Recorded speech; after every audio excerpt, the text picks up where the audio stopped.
மக்காவுடைய வெற்றி உங்களுக்கு கிடைக்க போகிறது என்பதை முன்னறிவிப்பை அல்லாஹ் தஆலா செய்தான். இப்படி வசனம் எல்லாம் இறங்கிய உடனே நம்முடைய ஆயுள் காலம் முடிய போவதை ரசூல் ஸல்லல்லாஹு அலைஹி வஸல்லம் புரிந்து கொண்டார்கள்.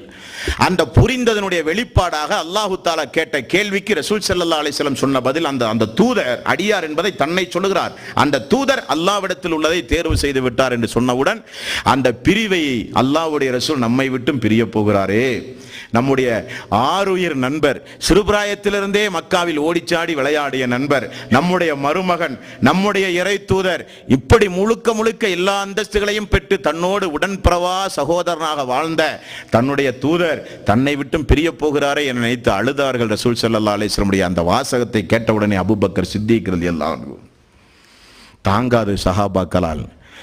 ரசூல் ஸல்லல்லாஹு அலைஹி வஸல்லம் அவர்களை மரணித்து அடக்கம் செய்த உடனே உமர் அவர்களுடைய ஒரு வாசகம் உண்டு தெரியுமா? நான் நினைத்தேன், உமர் சொல்கிறார், நான் நினைத்தேன் அபூபக்கர் மரணித்து உமர் மரணித்து